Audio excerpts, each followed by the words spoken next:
Hello and welcome to the website and landing page optimization module, where I'm going to share with you some best practices and deeply rooted psychological principles to help you get the most amount of conversions possible on your website. I'm also going to show you how to build a landing page so that you can send some really targeted and focused traffic to your offer. By designing our website in a certain way, we can drastically increase the number of people engaging with our site and therefore converting. I'm very excited to have you here and share this information with you, and I'm going to see you in the next lesson where I'm going to show you how to navigate this module, especially if you haven't taken the previous lessons. So I'll see you there.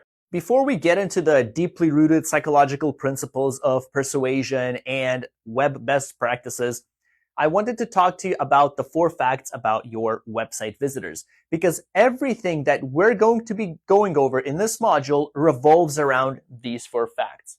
Every sort of optimization that you're going to be doing revolves around this. So this is what I want you guys to keep in mind as you build and add new content on your website, because if you forget any of the design best practices or specific principles or tactics or strategies, just refer back to these facts, because this is the basis for all of them, all right? So let's get into it. So the first fact about your website visitors is that people are lazy. And that's okay. That's not a bad thing. This is what allowed our society to develop and grow, right? Because instead of using horses or using cars, we now developed airplanes to make things much easier. If you can find an easier way to do something, or if you have an easier way to do something, why wouldn't you do it? Why would you take the hard way, right? So people are lazy in that they prefer the easy way, and that's normal. That's good. How does it apply to your website though? Well, people don't read. They scan because they're lazy.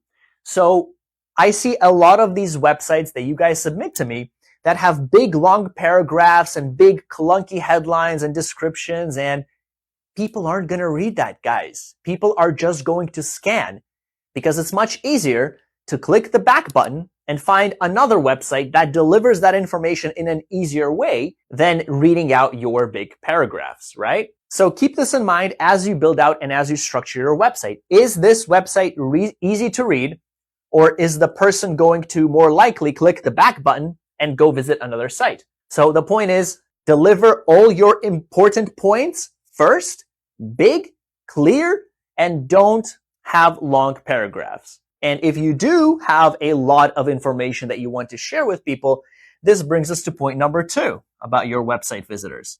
And that is, people have short attention spans.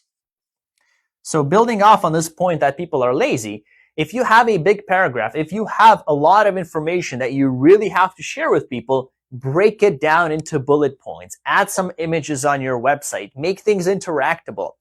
Because as you know, that's the name of the game. If any of you have a YouTube channel, you know how hard it is to keep those views, to keep that view time. People just lose interest quickly. And with all the new technology nowadays, with all these smartphones and phones and constant ads, you just see so much of it. You're so bombarded by it that you don't bother spending more than a few seconds on an ad or website or whatever it is. So to try to keep the people on your page as long as possible, make things easy for them to read. Separate out your paragraphs into bullet points, add nice images, add nice interactable content like those slides with testimonials that you can click on and it takes people to the next testimonial, things like that. Add some cool dynamic elements if you can. So these are the things that are going to keep people engaged, right? And that's what you want. You want them to interact with your site. Because if your site is just a big, boring site of text, people aren't going to stay there. They have short attention spans. That's a fact. So whenever you're building anything on your website, whenever you're optimizing your website, ask yourself, hey, is this interesting enough or engaging enough to the person? Okay. And we're going to go over some examples in the upcoming lessons. But again, I'm just telling you all this. So this is the basis. This is what you have to always keep in mind as you are building out and editing your site. So let's talk about point number 3. And that is that people do judge. Unfortunately, they do judge. First impressions matter. I know there's a saying, don't judge a book by its cover, but That's why it's a saying, because people do, right? So no matter what you want to tell people, people still will judge. No matter what you tell people, people still want to eat food. People still want to do basic things that they want to do. That's just human nature. So judgment, this is a part of our instincts, right? It's a survival mechanism. You have to judge. You have to have that initial impression in your first second, first millisecond in order to survive. And so how does this apply to your website? Well, you want to make sure that your first impression on your website is good. So whenever you build anything, again, you want to make sure you build around this. So you have a nice, good looking website. You have lots of space. You don't have anything squished. Maybe you have some testimonials. You have some reviews, because people will judge you if your website isn't good looking. If your website doesn't follow the standard norms, the web conventions, they will judge you for it. We're going to cover web conventions and what they are in an upcoming lesson, but this is what you guys have to keep in mind. People judge, unfortunately, part of life, so you have to come to terms with it and do the best you can when it comes to your site. So as you're building out any future content, ask yourself, when people first have a look at it, just the first 1 second or 2 seconds, is this nice? Does this look neat? So we're not talking about reading, right? We're not talking about long paragraphs and bullet points and sentences. We're just talking about the layout and how pretty your site looks. Does it have high quality images? Or are your images really poor quality, grainy? Looks like you took them with an iPhone 1 or something like that, right? So definitely take this into account as you guys are building out your site and just building out any content in general. Last but not least, 4, people don't trust you. Again, that's normal survival mechanism. You can't just trust everybody, otherwise you won't survive. So how this applies to you with your website is that people are looking for, especially now they're accustomed to, they are looking for testimonials. They are looking for symbols of trust, of credibility. Who are you? What are you offering, and how do I know that you're a reliable source? Has anybody else purchased your product or used your services, and what do they have to say about it? So people don't trust you. So as you're building your website, don't build your website in a way thinking that, well, everything I say, everybody's going to take at face value. You know, we are the #1 best agency in the world. We know what we're talking about. No, people won't trust that. Prove it. You got to be very specific. You got to be objective, and you have to prove every statement you make, because people won't trust you. All right. So these are the 4 main facts about your website visitors that I wanted to relay to you, because it's incredibly important, and everything we're going to be discussing in the rest of the module will be centered around these things. So hopefully that opens your perspective a little bit, that yours isn't the only website in the world, and you do need to make your content engaging because of these 4 things. All right. So I look forward to seeing you in the next lesson. So before we get into the website best practices and the psychological principles, I'd like to talk about web conventions and site layout, because I think it's going to set a great foundation for you to understand what we're going to talk about in the upcoming lessons. So let's hop over into the computer, and you guys are able to follow along with me as well. By the way, you should be able to get your own copy of my slides here just below this video in the resources and links section. So click on the link in that section and you should be able to follow along with me. So let's get started. Web conventions and site layout. So what are web conventions? When you guys think of conventions, what comes to mind? So let me give you an example. Imagine you want to buy a bicycle, and you go into the bicycle store and you talk to the store clerk and you say, "Hello, Mr. Store Clerk, I would like to buy a bicycle." And he says, "Got it." And he goes out, you wait for a few minutes, he goes out and he comes back and he brings you a bicycle. Now, before we look at what he brought you, imagine in your head, when I tell you bicycle, what do you imagine? Imagine in your head right now. What do you imagine when I say the word bicycle? Well, what if the store clerk brings you something like this? Is this the bicycle that you imagined? Not for me. This is far from what I imagined. So I would look at this and I would say, what the heck? Mr. Store Clerk, where do I sit? Where's the pedals? Where's the brake bar, right? I'm going to be looking at it like from every which angle, trying to figure out how this thing works. And the reason why I'll be doing that is because I have a certain convention for what I'm used to. When I think of a bicycle, I'm used to a normal standard bicycle, the same one that you probably pictured in your head. And then when I see something like this, I get, I start scratching my head. I start saying, what is this? How do I use this? Now, because I'm physically in the store, I might talk to the clerk and say, Mr. Clerk, excuse me, this isn't what I had in mind. Could you bring me something else? Do you have this other form of bicycle that I'm looking for? But on the web, you see, people don't do that. If people go to your site and they see something different, something they're not used to, they're not going to try to find the contact form and try to contact you and find where something is, what they were looking for, especially if it's a brand new site that they've never heard about before, they've never been to. People just leave, right? If people don't find what they're looking for, if people find something weird on the web that they're not used to, guess what? They just leave. They don't waste their time because it is so much faster to just click that little back button and find something else that they're looking for rather than dig through and contact support and keep looking for it, right? So that's what a web convention is. It's a certain way that your website is structured, a certain layout that people are used to. And if you set up your website in that way, it will reduce the frustration that people experience as they're trying to find something. So when it comes to actual web conventions, right? What are our web conventions? It looks something like this. So we have a standard website, and here are just some of the web conventions that are obvious. So you have the logo on the top left. You have the primary navigation to the right of the logo.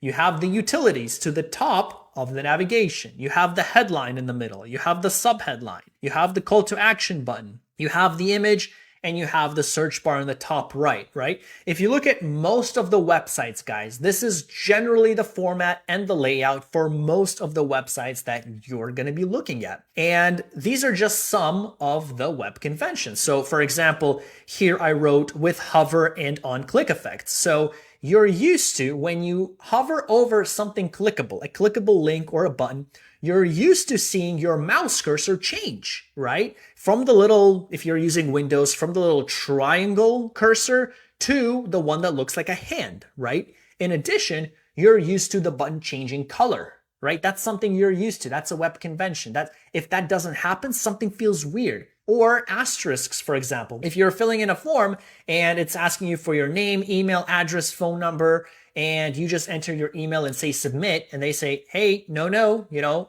form not submitted. You need to enter your address and phone number too.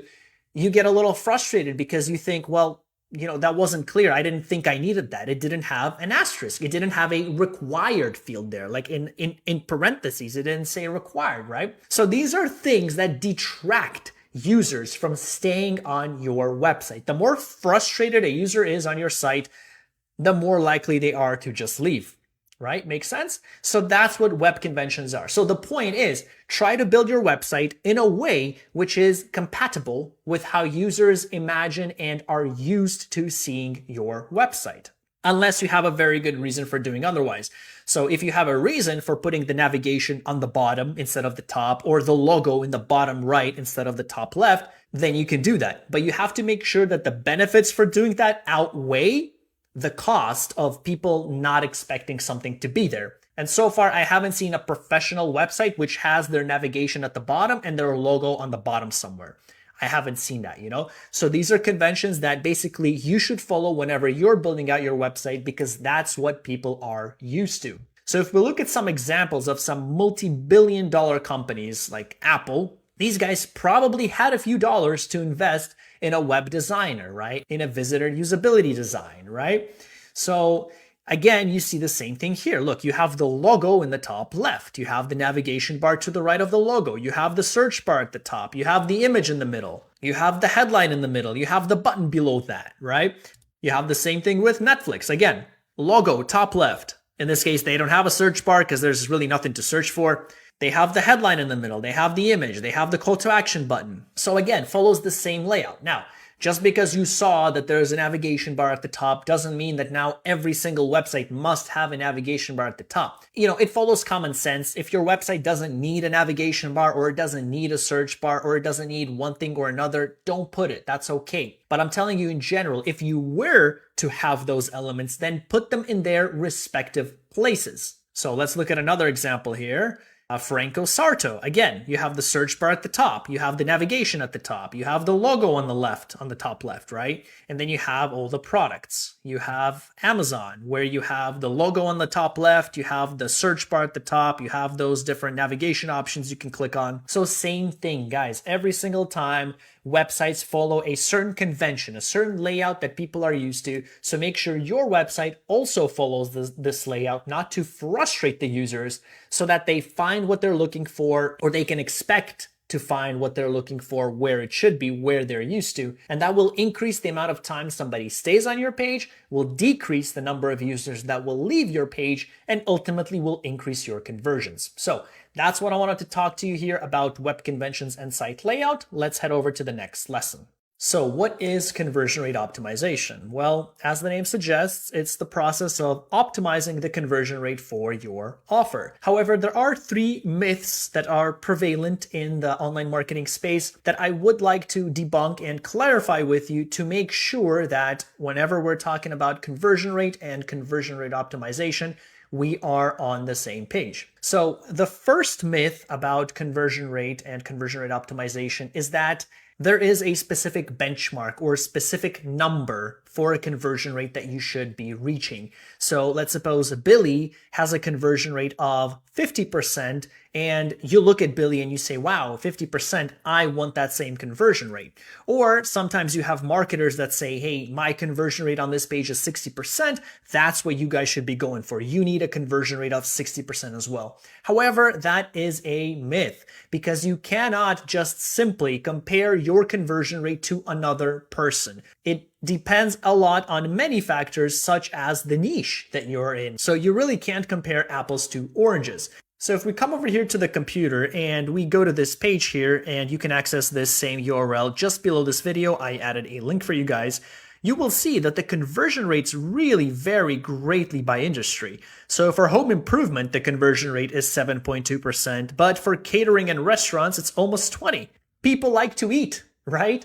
So conversion rates will really greatly vary by industry. So just because Billy tells you that his conversion rate is 60% and yours should be too, that doesn't necessarily mean that's the case. Absolutely, you can always improve your conversion rate. There's no doubt about that. But it doesn't mean that there's a certain number that you have to reach, otherwise your page sucks. Not necessarily, really depends on the niche. Another myth about conversion rates and conversions is that a conversion is always a sale. That is just not true. A conversion could be a phone call. It could be an email submit. Hell, if a certain button click is very important to you, that is a conversion. Whatever you define as a conversion, that's what a conversion is. Nobody can define a conversion for you other than you. So whatever action you deem to be the most important, that's what a conversion is. So when you have Billy tell you that his conversion rate is 60%, his definition of conversion could be different. He might be talking about a certain button click, or people going to the landing page and clicking to another page without entering their email. So it really differs, and a conversion is definitely not always a sale. It could really be anything. Whatever is important to you, whatever event or action is important to you, that's what a conversion is. The third myth about conversion rate and its optimization is that it is restricted to just your website. So people think that when you're talking about conversion rate optimization, you are only referring to making changes on the website. That is also not true. Conversion rate optimization involves optimizing the entire user journey, all the way from you obtaining the clients and from when the client first sees your ad or finds out about your product, all the way up until they buy and more, right? So conversion rate optimization doesn't even stop there. It keeps going. It's the whole user customer journey. It's the whole visitor/client journey. You can optimize the entire way. So you can optimize your website, absolutely, your landing page, but you can also optimize your ads, your product, your email sequence, tons of things that could be optimized in addition to just your website. So these are the 3 conversion rate and conversion rate optimization myths that I wanted to debunk for you to make sure that we're on the same page here when it comes to conversions. So I will see you guys in the next lesson. So now that you have an idea about the general structure of your website, I wanted to talk to you about the 15 website best practices, which are very specific and concrete things that you can change or add or remove from your site to optimize it and increase the amount of people that will stay on your site and ultimately convert. Just as with the previous lesson, you guys can download the resource in the resources and links section just below this video so that you can follow along with me. So let's get into it. So 15 website best practices. So as a rule of thumb for all of these best practices, there is the one rule of thumb that you should know. So if you forget everything I tell you today, just remember this rule of thumb and it will guide you for your website optimization without needing to know anything else, okay? So here's the one thing you guys should remember. You need to reduce the cognitive load on people visiting your site. What does that mean? Well, cognitive load basically translates into thinking. The less you force people to think and to ask questions and to wonder what or where something is, the more likely they are to stay on your page. People like something simple, right? They don't read, they scan. So if they go to your website and they find something complicated, they're just gonna go back, because just as easy as it was to visit your site, it's just as easy to leave and go somewhere else. So you wanna make sure that you give them the best experience possible when they visit your site. Now, in terms of cognitive load, for those of you that are psychology majors, there was actually a psychology experiment done called the paradox of choice, where the conclusion was that the more choices there are available to somebody, the less likely they are to actually take a choice, and the more likely they are to leave. And so in this specific experiment, they had two different groups. In one group, there were 6 jams, 6 different flavors of jams right outside a university or something like that. And they measured how many people came up to try the jams and then how many people bought at least a jam. In another group, they had the same thing where they had jams placed outside university and they measured how many people came to test it and to buy. But they had 15 jams instead of 6. So they have the two separate groups, one group with 6 jams, another group with 15. And so what the results of the study indicated is that the group with 15 jams, even though more people came up to test and try the jams because, oh, so many beautiful colors and flavors, less people in total bought than the group with 6 jams, where even though less people came up to test and try the jams, more people actually ended up buying the jams. And the reason for that is because of this principle of cognitive load. With less choices, people have to think less and they are more likely to make a decision, as opposed to having too many choices and not being able to decide what is best and then saying, oh, this is too hard, and just leaving, right? This kind of ties into the dating world of today, where with all the dating apps, there are just so many choices that people are just much less serious to commit because of the amount of choices. But that's a topic for another day. The point I'm trying to make here, guys, is don't make people think, okay? So if you forget everything I tell you in this module, just remember this one golden rule. Don't make people think when they visit your site. Make them have as little questions as possible, and you should be good to go. So these are some of the most common issues I see with websites and landing pages personally. They are easily fixable and they make a huge difference. And even though they can't fix everything, they can certainly fix a lot. So let's get into the 15 best practices. So the first thing is you need a simple and clear headline. Now, before I get into the examples, here's another little experiment I'd like to do. I'm going to show you guys an image, okay? I want you guys to look at that image and then answer a question for me, okay? So just look at the image I'm going to show and then answer a question for me. You can write down your answer in the comments, by the way. Are you ready? Okay. My question is, what did you read first? What did you read second? What did you read third? You get the idea. Main thing is, what did you guys read first? Is it the first line here? You will read this first. If you're like most people, then that was indeed the first thing that you read. And why? Because it's a big headline. It's smack dab in the middle. It's got the largest font. It's bolded, so on and so forth, right? So this shows you the importance of a headline. People read headline first. So you need to make sure that your headline is crisp and clear and fresh and easy to understand.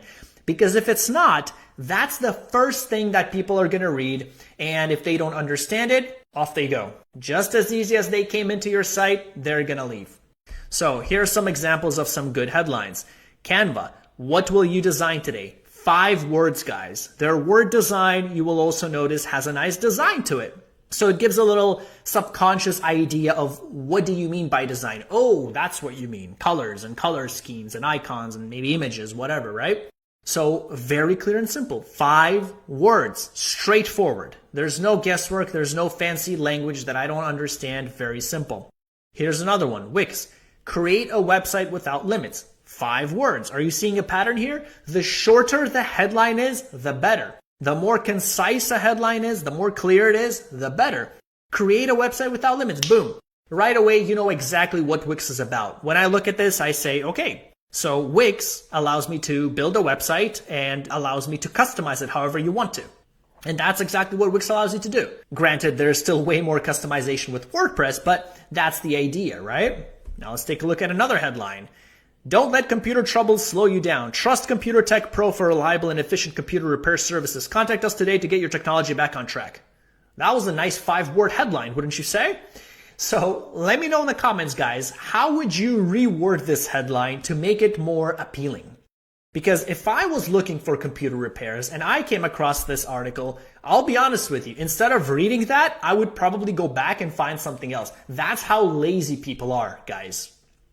Instead of reading that whole paragraph, I'd much rather go back and find something easier to read. I don't know about you, maybe you guys are warriors and you guys, have that discipline, but most people, they're not going to read that stuff. Unless, of course, they already know the brand. And so another important point to mention here is that people will read, but only if they already know you and trust you. For new people visiting a website, you want to make it as simple and as easy for them as possible because otherwise they will not invest. I mean, guys, it's common sense. You guys don't invest in something you know nothing about, right? You don't buy a random course without first learning about it and doing some research, right? Same thing here. So, did you write out the better way to write this headline? Did you write something like this, perhaps? Here's a competitor and look at their headline. So nice and clear, so easy to understand, straight to the point. There's just no issues with this at all. Fast, reliable computer repair. Boom, straight to the point. Guys, 4 words. We got a new record. 4 words. Very easy, simple headline. At the top, there's even a better headline, computer repair, 2 words. Okay, that's the new record, right? So are you seeing a pattern? Quick, easy, simple headlines, because that's the first thing people read. And if people don't like it, that's the first reason why they're going to leave your site. Now, here's another example. With this page, I actually had to scroll down to see the headline. So this one didn't even have a headline, which is really, really bad, because if I go to this page and the first thing I see is that big blank space at the top, I'll probably just leave right away. Granted, thankfully they have a logo in the top left, so I would look there and I would see, okay, tree service. So maybe it is something I'm looking for. But in general, this just complicates matters, because for the visitor to see and confirm that, hey, is this what I'm looking for, they have to actually scroll down. So try not to do that, guys. It looks like this website is under repair or something because there's just too much white space at the top anyway, but that's the idea, all right? So the next thing you want to do is be specific and objective. So again, a lot of these things, guys, that I'm telling you, best practices, are really common sense. They're really applicable in your everyday life. Imagine that you have a birthday party and you're waiting for your friend to attend the birthday party and they don't show up. And so you call them at night or after the party and you say, hey, where were you? I was waiting for you. Now, if your friend says, oh yeah, sorry, I was out, as opposed to giving you a story, oh, hey, I was on the way and then I stumbled upon my friend that I haven't seen for 20 years. And then he showed me this crazy cool gadget that just hasn't been out in the world. And then which story is more believable, guys? Again, common sense, right? That second story where he goes into so much detail is just so much more believable, because subconsciously you think, well, why would he make up such a story if it wasn't real? Why would this person put in so much work and effort into creating this blasphemous story if it wasn't real, right? This is on a subconscious level. You might not even realize it, but the more detailed and the more concise and the more objective something is, the more believable it is. As opposed to if your friend says, oh yeah, sorry, I was out. It's like, so What do you mean you were out? What happened? Why didn't you come even though you were out, you know? Speaking of experiments, hopefully you guys are enjoying my psychological references. One of the psychological experiments had to do with standing in line to use a stapler, where they had different groups. One of the groups had a big line standing waiting for the stapler, and they had a person come in and just cut in front of the line and say, hey, I need to use the stapler. Compared with another group where they had person also come in front of the line, but they said, hey, you know, can I cut in front of you because I'm really late for class, so I really need to use the stapler. Some of the reasons that these people provided were totally ludicrous, like, hey, can I please cut in front of you because my cat just died, right? So what does that have to do with you needing a stapler right now, right?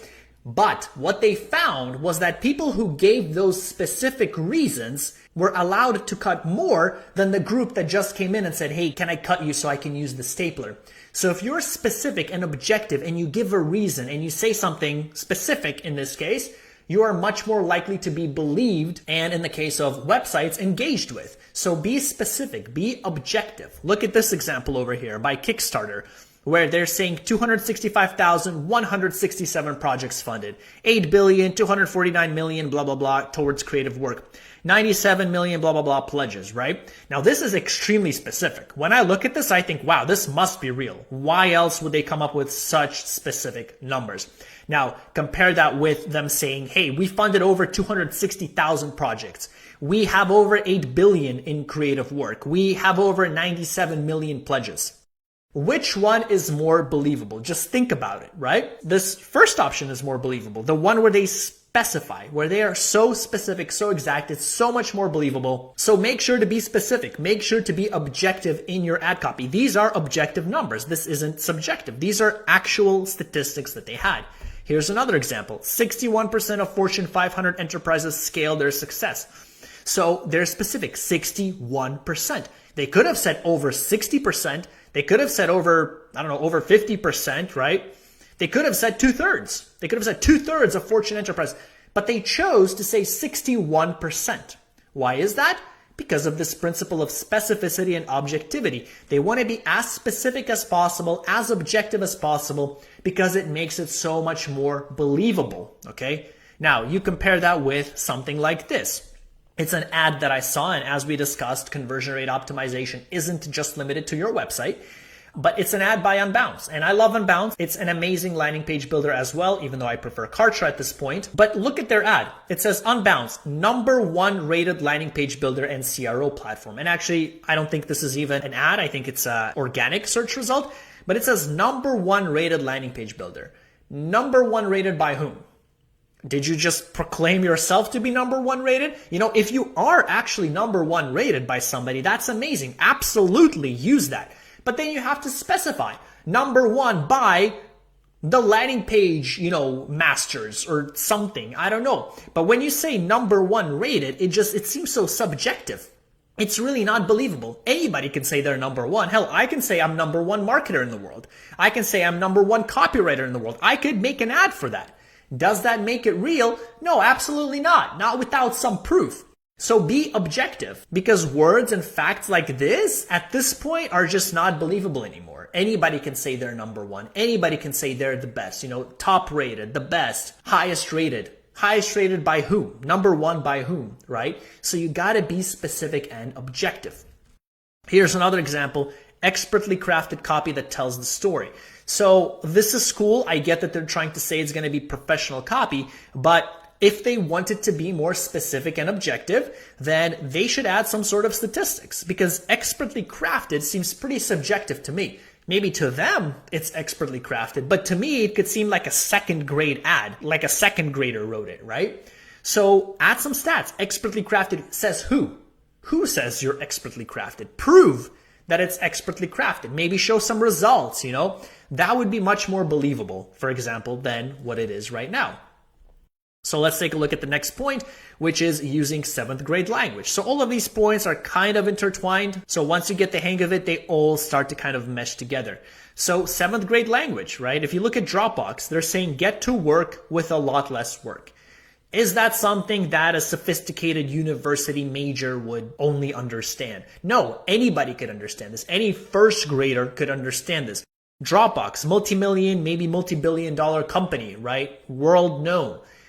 Why are they choosing to use first grade language? Well, because it works. They want to keep things simple. Obviously, they have the money to create some sophisticated words, but they don't because they want to keep things simple. It makes it easy to read. It reduces the cognitive load of people visiting this page. Take a look at another example. Shopify, making commerce better for everyone. They could have said improving the commerce capabilities for everyone, right? Why? Why not just say making it better? You know, simple, first grade language, not even second grade, language that anybody understands. And we're not saying here that people are stupid, therefore they won't understand big words. We're saying people naturally, human nature, they want to think as little as possible when possible. So why would you make them think? Why would you force them to really think to understand your message when there's no need to?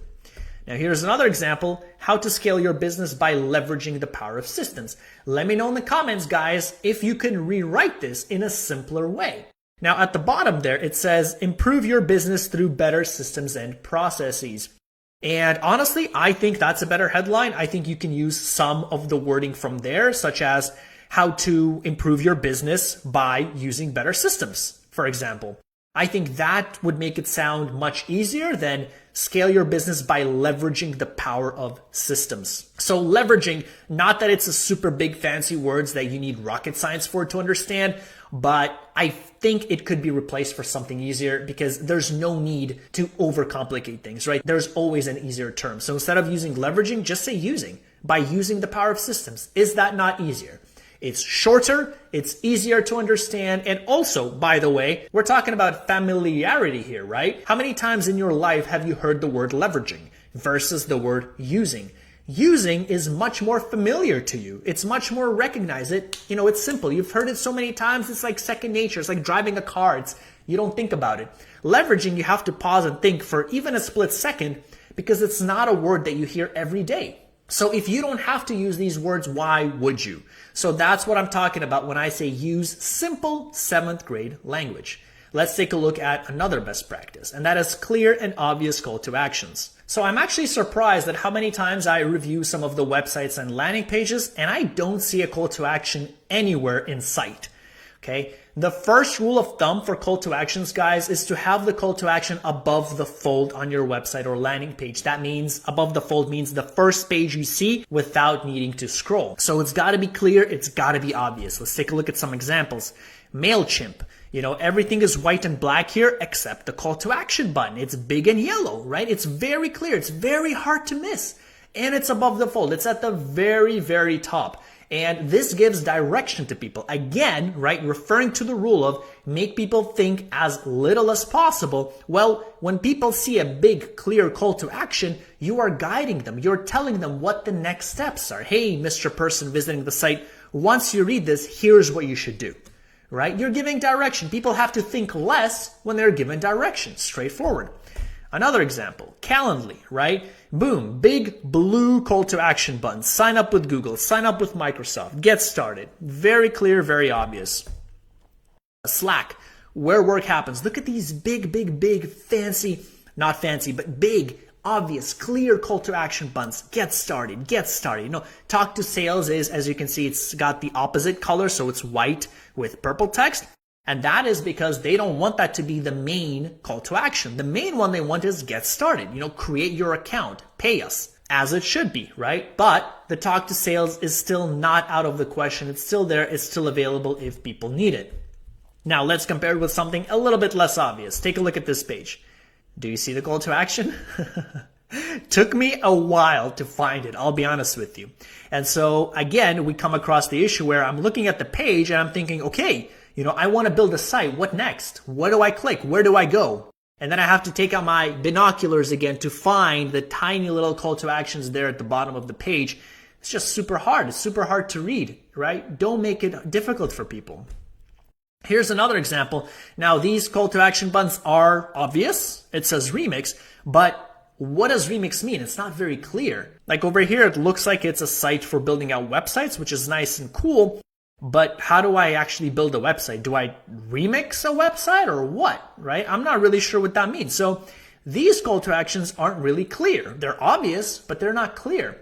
So for your call to actions, the rule of thumb is you also, or the second rule of thumb in addition to being above the fold, is that you want the final words of your call to action button to finish the sentence, I want to. So if we look at the previous examples, I want to get started. I want to sign up with Google. I want to start free trial, right? Because in people's minds, they're thinking, hey, what do I need to do? Well, I want to start free trial, or I need to start free trial, right? That's how you make your call to actions clear, is that you finish the sentence, I want to what? And in the case of this website here, it's I want to remix, which makes me scratch my head, right? What does I want to remix mean? I'm not sure. So that's that for call to actions. Let's talk about navigation real quick. And the next best practice is that your website is easy to navigate. Again, to reduce the cognitive load of the people visiting your page, you want the process to be super smooth, super easy for them to be able to know where they are, how to go back, how to go forward, how to find what they're looking for. So if we look at iPhone, for example, if you click on any of the options there at the top, it pulls out a drop-down menu. So right away, you know that, hey, I'm probably in the iPhone category. Plus at the bottom, it says iPhone right there. But it's very easy to know where you're at with Apple. Very, very easy. You don't get lost easily.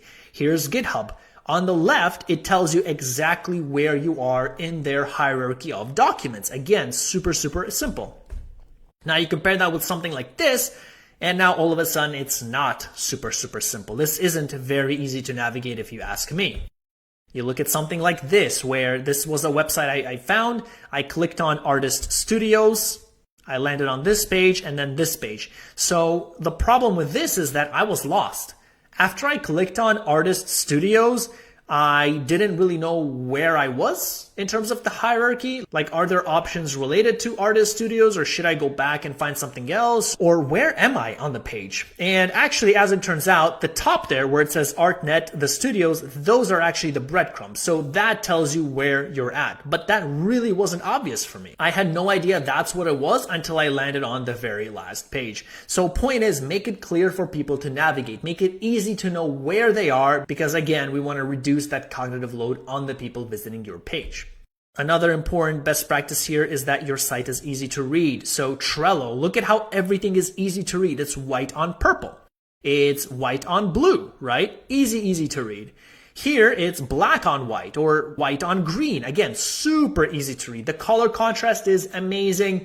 There's not a single word that I can't read because of color, so that I wouldn't be frustrated. Now you can compare that with something like this, where the title is green on green. Premier tree service company serving the greater New Orleans. I don't know about you. I don't know if there's something wrong with my vision. Let me know in the comments below. But it seems to me that this is just very hard to read, right? They picked dark green text on a dark green background. Very hard to read. Again, it's not a problem if I actually want to read it, but if this is a new website for me, if I've never heard of them before, if I click here and I'm trying to read it, it might be difficult, especially if you are older. If it's somebody who's older who actually has vision problems, then this will definitely be difficult for them to read, right? Right away, they're going to squint and they're going to say, screw this, I'm just going to go to another page. Right? So this is an example of something that could be made better, could be made easier for people. Again, you want to make it as easy to people as possible. Here's another example where you have black on dark background again. Again, super difficult to read. How do you see that? How do you read that? Not to mention the little yellow line right at the bottom, which makes it even harder, I think, to read and to understand where you're at. So why are you guys making it so complicated when there's really no need to? So simplify. Pick a good color scheme that makes it easy to read. All right, here's another example. This one's crazy. It's white on white background, basically, or light blue. Voted #1 attraction in the world by the 2024 TripAdvisor Traveler's Choice Best of the Best. So again, not super easy to read. Even though it's big and it's clear and it's bolded, it's just really not easy to read. Like, there's no reason to do it that way. What I would do in this case is I would increase the opacity of the background image to maybe with a black background, and that way the white will really stand out and will be easier to read. Because right now I really have to squint and really focus. And if you make people focus, it makes them think, it takes time, it frustrates them. So you don't want to do that. So the next point here is clear and to the point. So all your text should be very clear and to the point. Similar as with the headline, but this now extends to beyond the headline. Any text on your site should be clear and to the point. So Netflix, unlimited movies, TV shows, and more. Cancel anytime. That's it. Ready to watch, ready to watch. Grammarly, responsible AI that ensures your writing and reputation shine. Boom. That's it. That's all they have. There's nothing extra that they added. Now compare that with something like this, where the subheadline is an entire paragraph. Isn't there a way to simplify this? Is there not a way to make this shorter while maintaining the same meaning? I'm sure there is. If you use ChatGPT, just put that into ChatGPT. I can guarantee you there's going to be an easier way to read this. The text at the bottom there too. Shut it down, check the cables, turn it on. Look at that big paragraph of 5 lines. If I'm in a rush, there's just no way I'm reading that. I'd rather go to another website that makes it easier for me. Here's another example, right? Laptop and computer repair, huge paragraph. So look, it's okay to have paragraphs. Sometimes you do need to let people know about your product and offer. But if you do that, at least break it up into lines, right? So if the text is necessary, at least make it clear. Separate it into lines, separate it into different colors maybe, something like that. Because that's a whole big paragraph that I would only read if I am committed and if I know that this is probably something that I'm going to go with. If I'm not sure that this is what I'm going to go with, there's no way in hell I'm going to read that. So make sure you guys only use text that's relevant. Don't add additional text that you don't need to. Here's another example with Springer graphic design, right? Another huge paragraph. This one is not so much constrained into lines, but now it's long. It's super long. And honestly, I don't know if people would be reading all that, So same thing. Make it shorter if you can. Separate it out into lines. Now, another important best practice for your website is to emphasize important sections. So there's a hierarchy, right? There's a visual hierarchy on your website of things that you want people to do. So in that very first image that I showed you about the headline where it said you will read this first, you read that first because the letters were the biggest and they were smack dab in the middle. So there was a hierarchy there. The most important was biggest and the least important was smallest. So that's how you should also organize your site. Now you can do it like that. You could also do it with colors, anything like that. So for example here, their headline here is in the big letters, and then they emphasize each different tab of what they want you to look at. The company-wide, the marketing, the operations, the IT. So rather than just throwing everything in a bundle and making you try to figure out what should you read first, what you shouldn't, you can select, you can click and hover over which option is most important for you. So if you want to learn about marketing, you click on that marketing and it's nice and organized. It is emphasized. It's going to have that little pink background hover effect to show that, hey, that's where you are and here's what you should read, right? Here's another example by MailChimp where they have the important sections. Now they could have just kept everything white, right? And just made people read. But then people wouldn't know what is what. So they are separating it out and they're emphasizing this important information with colors, with different color schemes. And they're saying, hey, all of these are equally important. All of these have the different colors that you should look into. So it's kind of a combination of emphasis and organization. They go hand in hand. If you organize something very well, you also emphasize it. You also make it easy to read and you make it clear to people what you want to put their attention on. So let's look at another example here where you see something like this, where everything is emphasized, right? Everything is screaming at you and you just have no idea what's important or not, what you should be clicking on or not, because everything is important on this page. Everything is yelling at you. And this just, makes me think. I don't want that. I don't want to think when I go here. I don't want to think what I should be clicking on. So don't do that if you don't have to. Here's another example where everything is the exact same, right? Nothing is separated into color. Everything is just the exact same. So I have no idea what's important. What are the front news? What are the most important news?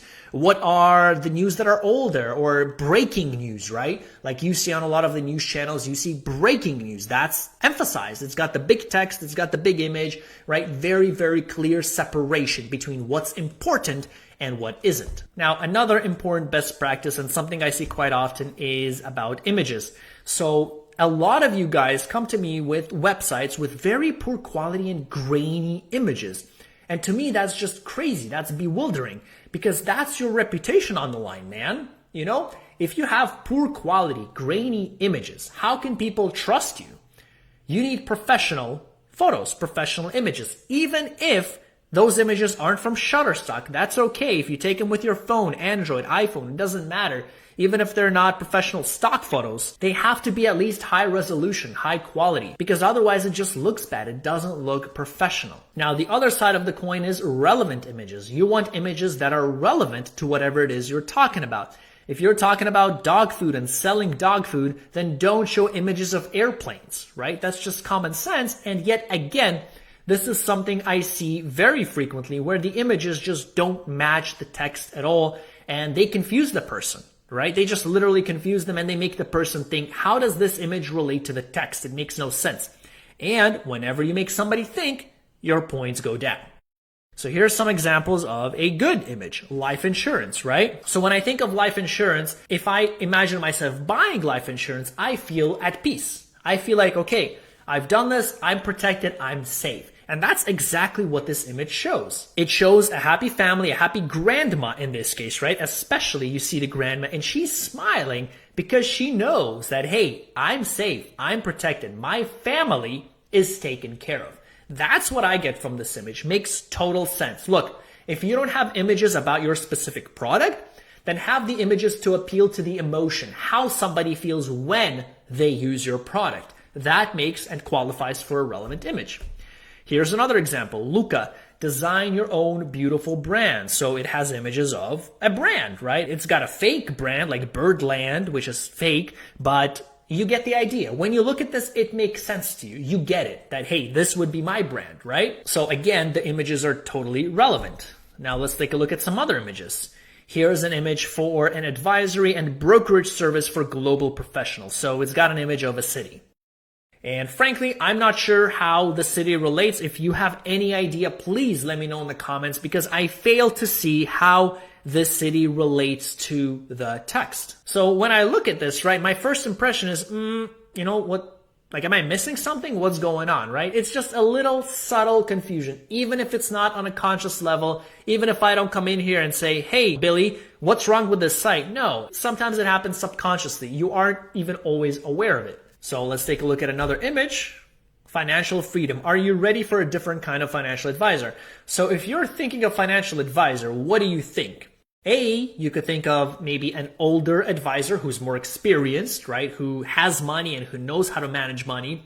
Or B, maybe you're thinking about some resort you can go to or the amazing freedom you feel once you have the financial stability, either resort or a beach somewhere or something like that. And this image doesn't portray any of that. When I think of financial stability, when I think of a financial advisor, I don't think of green trees, right? So I'm not really sure what this really symbolizes. So I feel like there's definitely an inconsistency between the text and the background. If they are going for the emotional appeal, then I would perhaps go for maybe a couple resting at a beach or something like that, you know? And it says here, are you retirement ready? So I think it could be perfect if they have an older couple resting at a beach. And that could say, hey, you know, they feel that they are ready to retire because everything is taken care of. They would be sipping their wine or something on the beach resting because they are taken care of.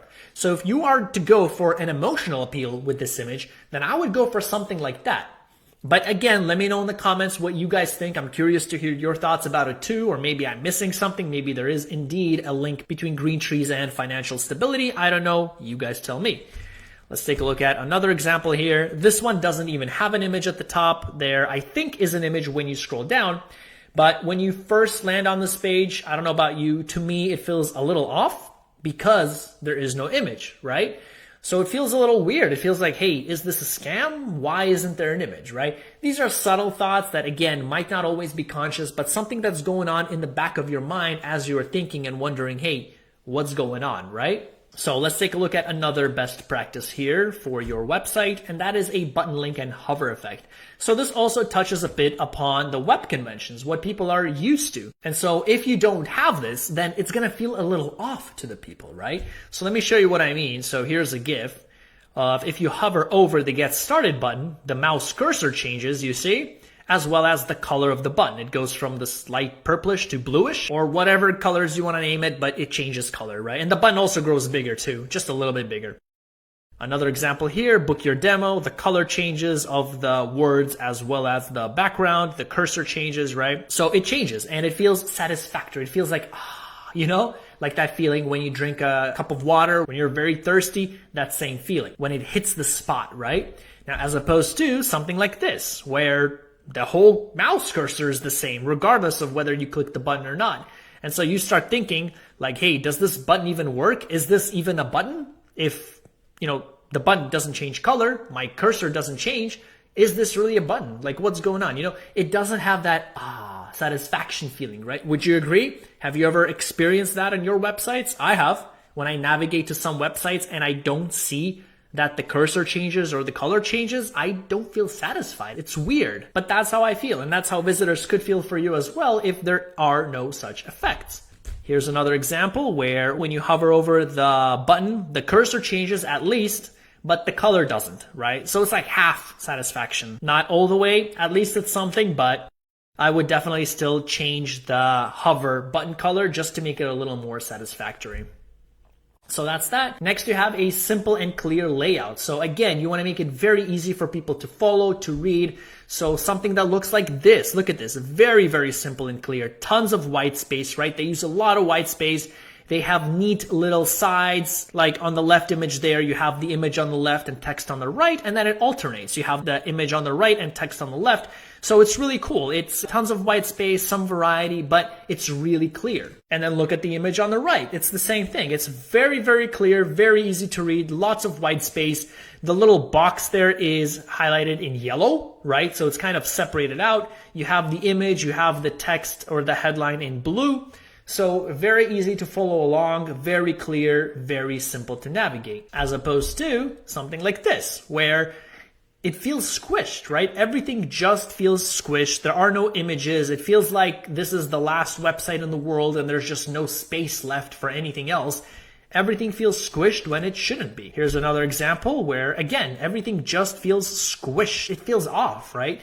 When you go to a website like this, it feels off. Like, why are you squishing everything? Look at the navigation bar at the top. It's like there's barely room for the navigation, you know? So even just with the navigation, what you could do is, for example, where it says Patreon, Discord, and Wiki, what you could do is put them into one, right? Have different tabs in your navigation bar. For example, follow us. And then you have Patreon, Discord, and Wiki links there. You know, something like that. Otherwise, again, it just feels too squished. Now, for the next best practice is the trust symbols near the CTA. So this is basic credibility, basic, social proof. So one of the best places to put your trust symbols is near the call to action button, because it reminds people as they're trying to sign up or take whatever action you want them to take, it reminds them that, hey, this source is credible. So take a look at this with the trust symbols right above there at the top, above the headline actually. You have another example here with the trust symbols below, just below the call to action. So it's right there. And then over here, you have it very obvious again, just to the right of the call to action, you have a big testimonial as well as some stats. So very, very hard to miss, but when somebody tries to sign up, it reminds them, right, of the credibility of this website. So that's for trust symbols. Next important thing is to avoid surprises. So I see a lot of the time that a lot of people are offering free something in the ads or on the website and they just don't deliver. And they sell something for a specific price, but then they completely change the price. So you don't want to do that, right? That's the worst thing you can possibly do. So for example, Shopify, they're saying start free trial and then they tell you in advance. They say get 3 days free and then 1 month for $1. So they're very explicit about how they do that. Now you have another example with Pixabay, where they're telling you get free high quality images, music, videos, right? And they are indeed free. So no surprises there, very straightforward, and they do what they promise. Now compare that with something like Skillshare, where they say 7 days free trial, but then if you actually search for their policy under frequently asked questions, it says that at the end of the trial, the payment method that you added will be charged unless you cancel. So it is indeed 7 days free trial conditional upon the fact that you cancel. So even though technically that is indeed a free trial, it comes with certain conditions that Skillshare hasn't really made explicit, right? So this would come as a surprise. And in fact, that is why a ton of people complain about Skillshare. If you go to the forums and YouTube and Google, you'll see a lot of people complaining about Skillshare specifically because of this, because they see all these different charges on their credit card that they just had no idea would happen. So if you are offering something for free, either offer it completely for free with no kind of fine text like this, or make it super clear like Shopify did, where they explicitly told you 3 days free and then $1. So you will be charged after the 3 days. So here's another example with Ancestry, where again, they're saying free, but then they're saying free trial terms apply. So at least they are letting you know. However, I did have to actually search for their terms. It wasn't just there available. I had to actually go in and type in Ancestry free trial terms to find their page. And it says something like this, where basically they're actually going to charge you. So technically it's free because you don't pay, but they do charge you and then they return the money to you. But that's how they say that they verify that your card on file is actually working. So it seems kind of counterintuitive, right? If it's free, why do you need to verify that my credit card is working? So something like this could definitely be surprising and could definitely be a reason for people complaining. Now, granted, these companies did nothing wrong per se. It's not illegal and it's not wrong. But the point that I'm trying to make is that if you do promise something in your ad copy on your website, make sure you deliver. So if you promise free, make sure you give free. If you promise a pair of shoes for $30, make sure to deliver on that promise and sell the shoes for $30. So let's keep going. Let's take a look at some of the other best practices. So consistency and congruency. So this is really important. So not only consistency and congruency between pages of your website, but also between your ads and your website. So if you're saying certain words on your ads, like get a free trial, say that in your website as well. If you're saying here we have red shoes, mention that you have red shoes on your page. Be consistent, be congruent. And of course, again, I'm talking about in between pages of your website as well. So for example, Exmoor Caviar Crisps, that's their front page. And then if you click on any of the options at the top, you're taken to something that looks similar. You have the logo at the top, you have the navigation at the top, and you have the information just below that. So pretty consistent, right? It's all the same. It's all white, nothing changes. Here's another example, Angel Fire. You click on a website in minutes and you get information about it.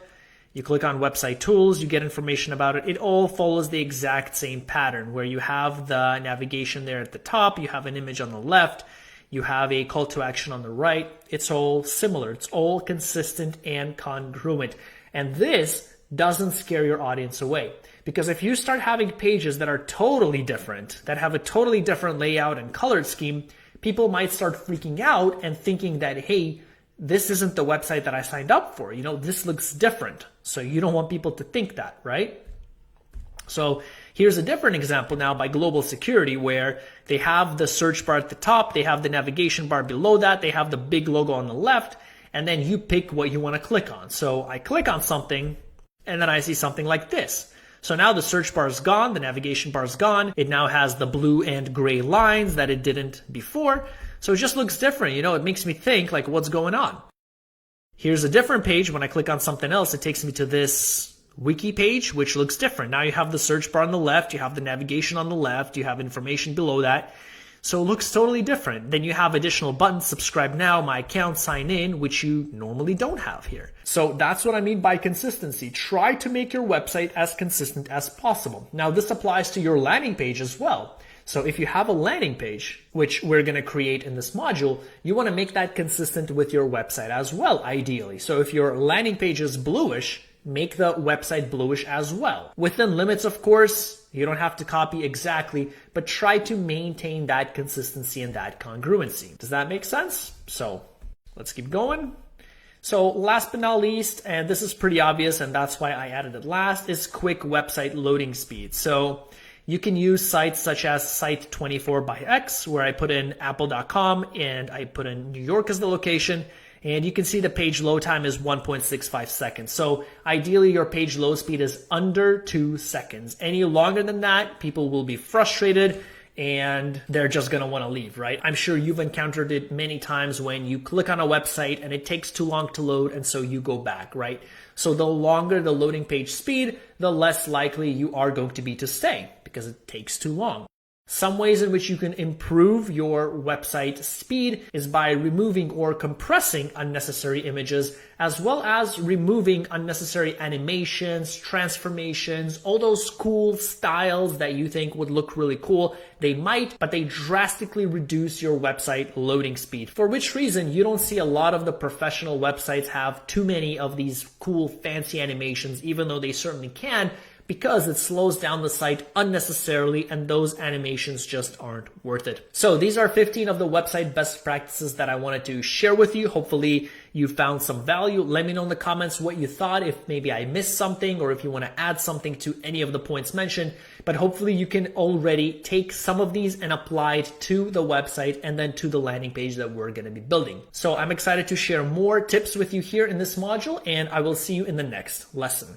So now I want to switch away from the specific and concrete web design best practices and move on to more broad and deeply rooted human psychological principles that you can utilize to sell your products or services. So once again, let's jump straight into the presentation. And just as always, you can follow along with me by clicking on the link in the resources and links part just below the video. So let's get into it. The 7 principles of persuasion. So why bother? Why are we talking these principles? Well, it's because they're basic, deeply rooted human psychological principles that we can utilize. And these principles are applicable anywhere, whether it's marketing, whether it's your human relationships, whether it's your interaction with your boss.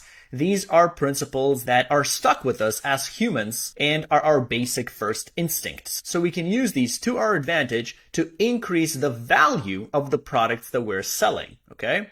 Now, these 7 principles are from the book Robert Cialdini's Influence, The Psychology of Persuasion, which I strongly recommend that you guys read as well, as he goes into more detail. And I applied these principles in relation to specifically online marketing and how you can utilize them on your own website. So the very first principle here is scarcity. And by the way, these principles are in no specific order. They are all equally important and valuable. So scarcity means that you value something more if there's less of it, right? As the basic saying goes, you don't know what you have until it's gone. You don't value what you have until you no longer have it. Basic principle of scarcity, you know, all those rare gems in the world, right, like platinum and gold, are worth much more than bronze and silver, for example, because there is much more bronze and silver than gold. Or think of any other commodity. The more there is of such a commodity, like a pencil, the less valuable it is. So that's the basic principle of scarcity. So how do you utilize this in your marketing? Well, I tried to buy a table, and when I clicked over to the delivery details, it said that there are 91 tables available. So 91 is a big number. I'm in no particular rush, but if you change that number to 4 or 5, for example, something in the single digits, all of a sudden I'm going to feel a pressure to hurry up and buy, right? It's that pressure for me to say, hey, this won't be accessible anymore. This is limited supply. It's scarce. So it must be much more valuable. That's what's going on through my head when I see something like 5 more available. It indicates to me that the product is so good that everybody's buying it that it's not going to be accessible for long. So I should get it now. So in your own marketing, this is something you can utilize, especially if you have a special discount, a special promotion. You can say, hey, there are only 5 more copies left of this product at this price, so hurry up and get it. So here's another example where instead of saying that there are 91 left, it explicitly says sold out, and it compares, right? So you have some of these seats at the general and platinum level, and then you have these other options that are sold out. So when you see sold out, right away, you think, wow, people must love this. This is an exclusive offer. It's very rare to get. It must be good. So let me buy these while they last. Otherwise, they will be sold out. So in your case, for example, if you had a special promotion of 10% off, maybe you could put that on the side like they did here and say, hey, this 10% promotion has expired. Try again maybe next week. Something like that, right? To let people know that, hey, this stuff goes fast. So if you have different products or different tiers that you're promoting, you should explicitly tell people that, hey, this tier is no longer available. It is sold out. If you have the capability and if that's how the pricing works, and if indeed something is sold out, make it clear. That's the point of this. Now here's another way of scarcity where they're using this special early bird price of $9.99 for a limited time. So it prompts people to buy today, because it won't be available tomorrow. So it's this exclusivity, this exclusive offer people want access to, right? So that's what you could do as well. Even if you don't have a special discount right now, just create a discount. Create a 5% discount and say, hey, this discount will only last you for 3 days, right? And that's already going to take advantage of the psychological principle for people to try to want to buy, right? And stores, especially clothing stores, use this all the time where they say, oh, clearance sale, oh, 50% off sale, 20% off sale right now for the next week or next day, whatever. They use this pretty much every single day. They have some discount, limited time discount going on.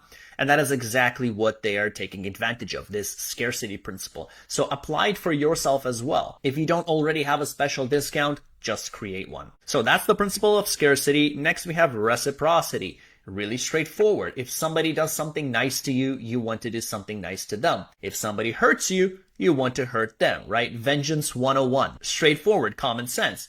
So how do you apply this in your marketing? Well, you give people free stuff. You are nice to them. You give them free stuff, a free account, a free ebook, anything like that, and people will be much more inclined to then do nice to you and to listen to your product or service offer and to potentially buy as well. So here, GetResponse, they're giving a free account for 30 days, no card required. You can book a demo. Everything's for free. It's amazing. So right away, you like this company much more. You're much more likely to then buy their plan, to engage with them even more.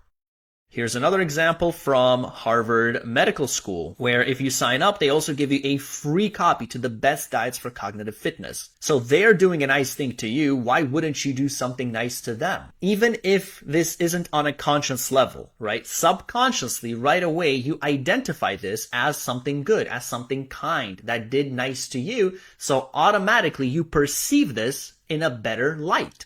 And you want to do more good to them as well. In this case, could be by their products or whatever it is they are selling. So that's how you can utilize reciprocity. Try to give a free trial to something or a free ebook or a freebie if you can, because then people will be much more likely to buy your products and services later on. Next, you have anchoring or framing. And this goes hand in hand to the surprise factor, where if you are promising people something like a free trial, give them the free trial. Now, how can you utilize this to your advantage when it comes to online marketing? Well, instead of surprising them in a bad way by saying that something is free and it actually costs $50, you do the opposite. You tell them that the value of something is actually much higher than how much it costs. And then people will be much more likely to buy because of this anchoring, of the framing. They expected something to be super high, and it turns out it's much lower. So you see a lot of companies doing something like this, where there's a package and you get 6-month access for almost $2,000. Then you get funnel hacking masterclass for almost $2,000. And then you get all these other things, and they write out the value, right? So in your mind, you're preparing, you're expecting the price to be, in this case, $12,000. And that's a lot.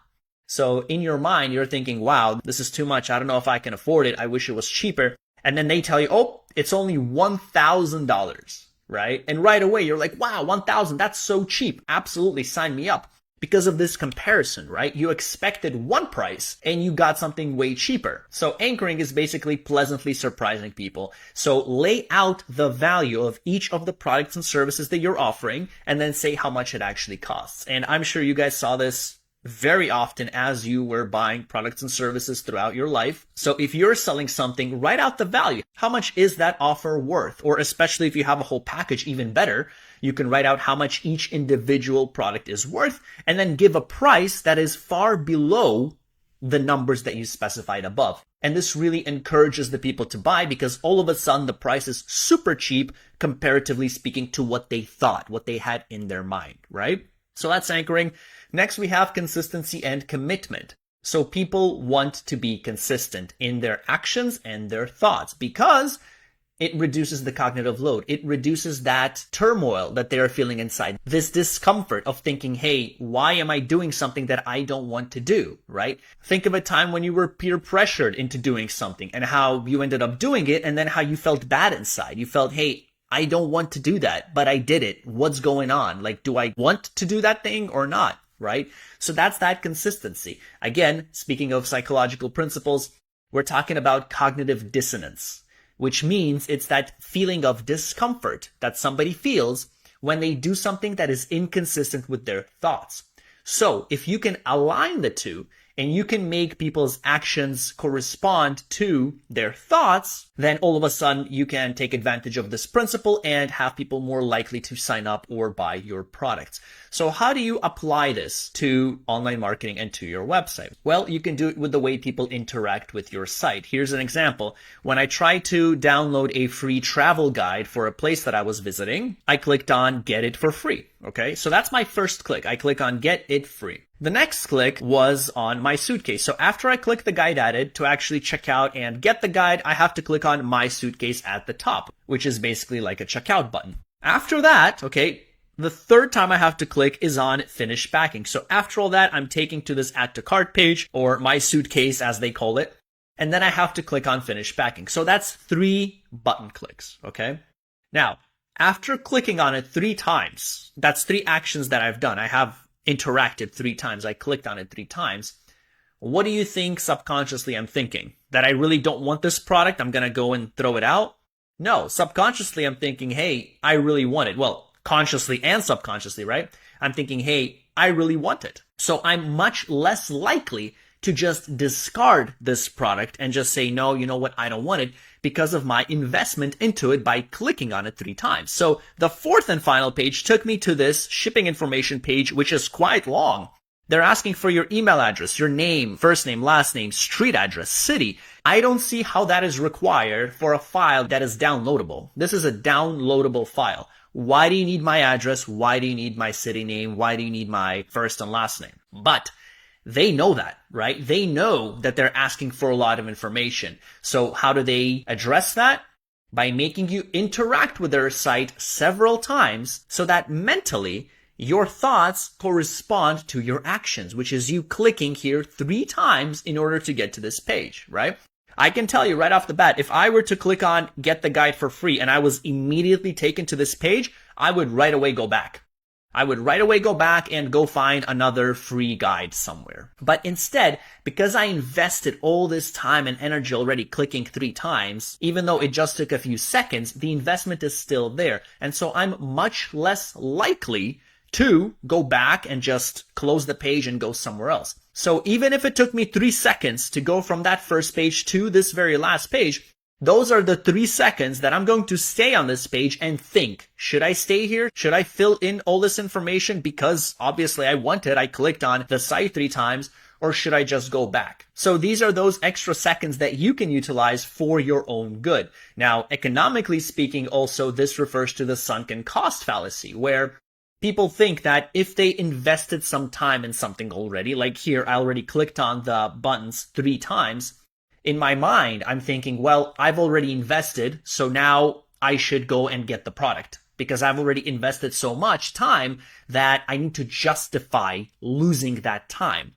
But it's a fallacy, which means it's the wrong reasoning because that time is already gone no matter what I do. Whether I choose to download the guide or not, that time spent of me clicking all those buttons is already gone. It's a sunken cost. There's no way to retrieve the cost, and nothing I can do would justify that. So you can see how you have all these psychological and economical principles all in play because they all work at a general and broad level. So that's how you can utilize consistency. Make people interact with your site. Even if it's not clicking all these buttons to get to your add to cart page, maybe have some interactable carousel with images or something like that. Because the more people interact and engage with your site, the less likely they are to simply leave because they want to stay consistent with their actions.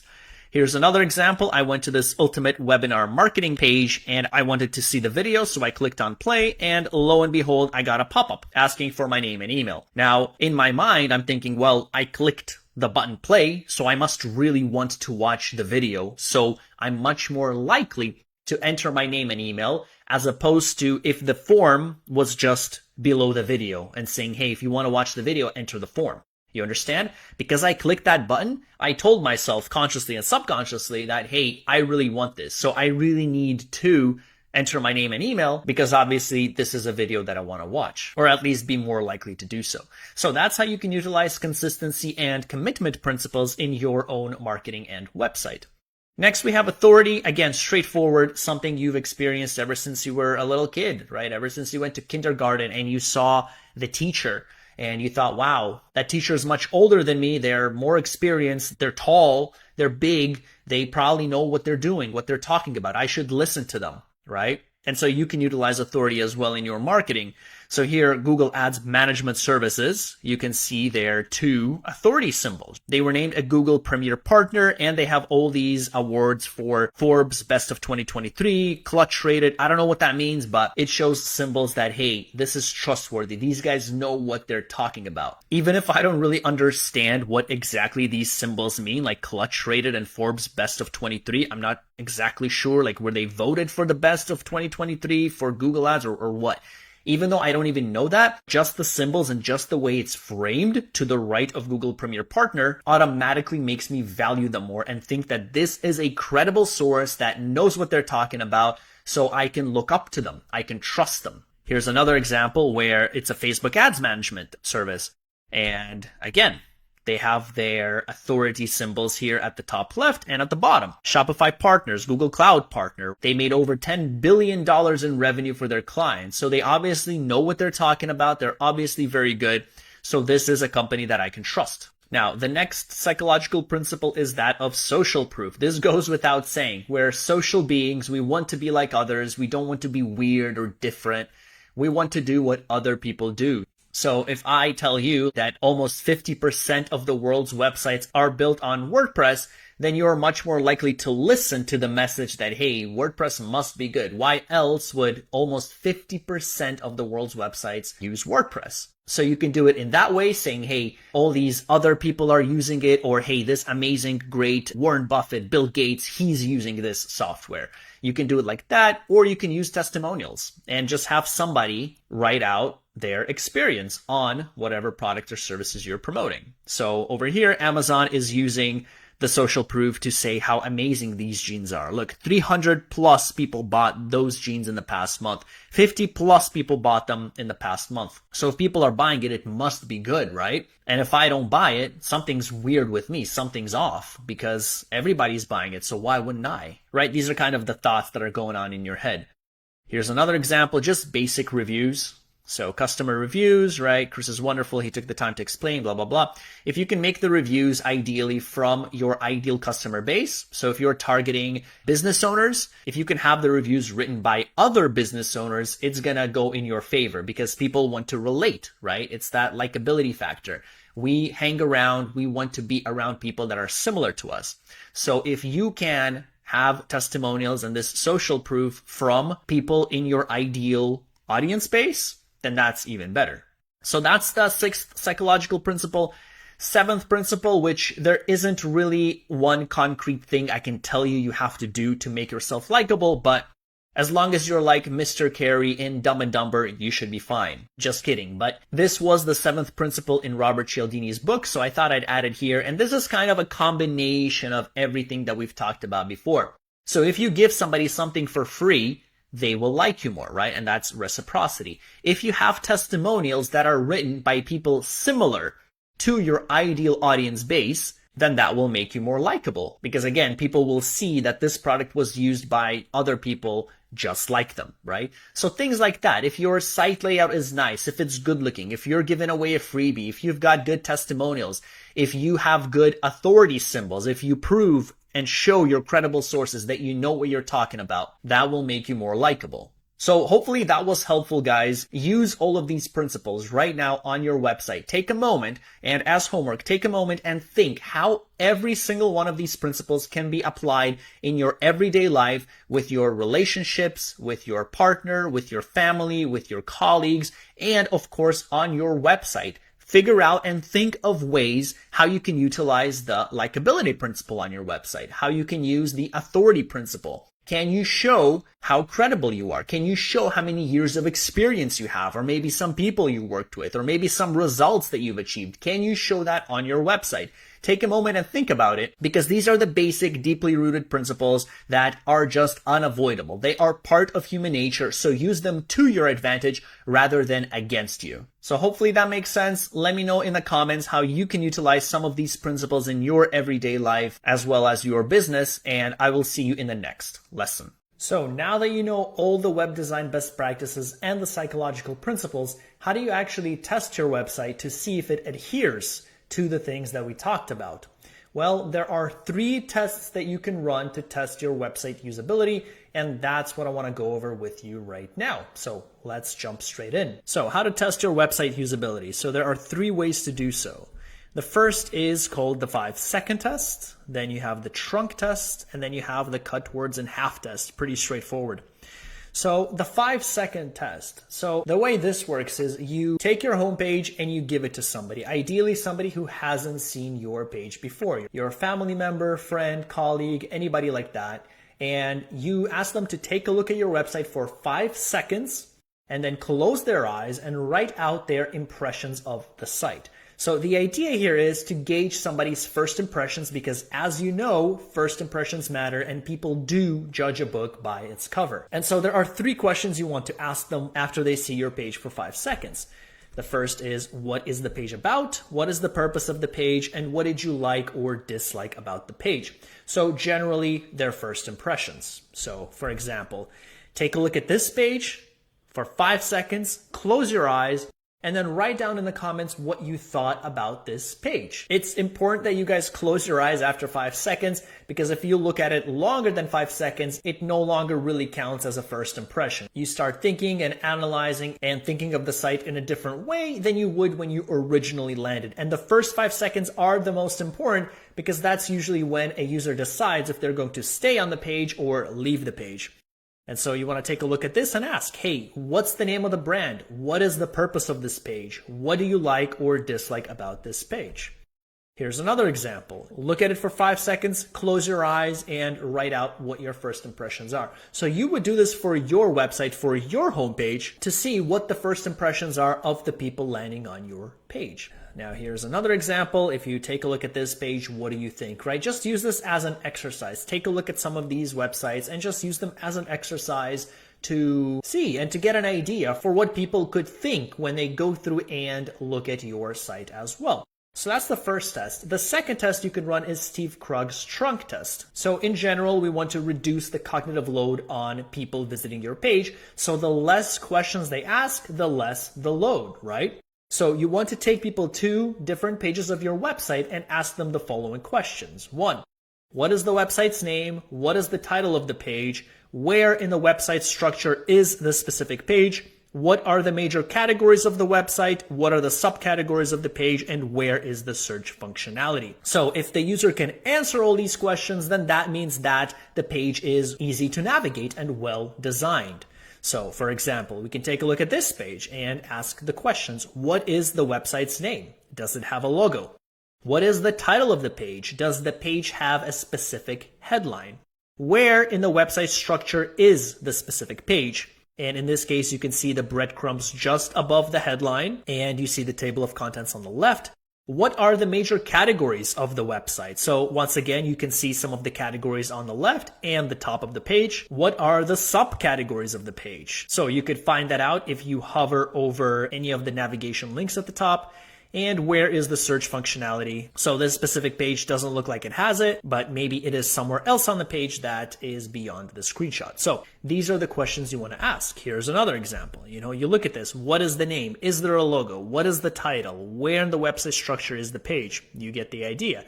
So practice it with these pages. See what you come up with, and then see if you can have the same answers for your own website. Here's another example here, math and science. So this one I found is particularly hard in terms of navigation. It's hard to figure out where you are and where you could go, but that's the idea. And by the way, the name trunk test comes from the idea that if you are dropped into the trunk of a car blindfolded and you don't know where you are, would you be able to easily find where you are once you get out of the car? So the same thing is applied to the website. Would you be able to easily find where you are on the website?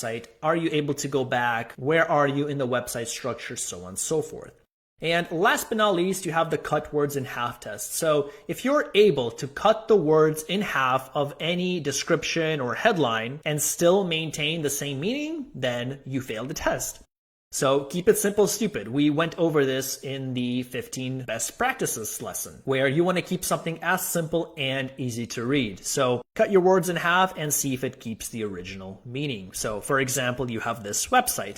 I feel like this first paragraph here, we are an individually owned and run business. We do not hire contractors. That is just too long, that whole paragraph there. So I took what it said there, we're an individually owned run business, we do not hire contractors, and put that into ChatGPT. Originally it had 29 words, and with ChatGPT we cut it down to 19. So we cut off 10 words while still maintaining the same meaning. So if you can do that, why wouldn't you? Why wouldn't you cut as many words as possible and keep the same meaning? There is no reason not to keep it simple. Here's another example. Any of these are just so long. They're just hard to read unnecessarily. So I took that left paragraph there about plumbing and I put it into ChatGPT. Originally it had 56 words and I made it 35 words. So almost cut it in half. Cut it by 21 words, which is pretty huge, pretty considerable. And again, as you can see, it keeps the same meaning. There's no reason not to keep it simple if you can. Last but not least, here's another example. So design and SEO advantage, again, huge paragraph. And guys, if you do need to keep these big paragraphs, if you do need to write out a lot of information, at least break it down, make it easy to read, right? Again, remember our best practices sheet where I'm talking about keeping a simple and clean layout.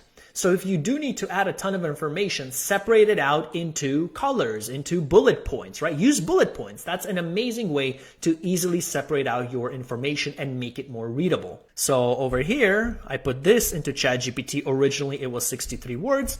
And with the help of ChatGPT, it's 35. So almost half, almost cut it by half. And again, it maintains the exact same meaning. So if you can do that, why wouldn't you do that?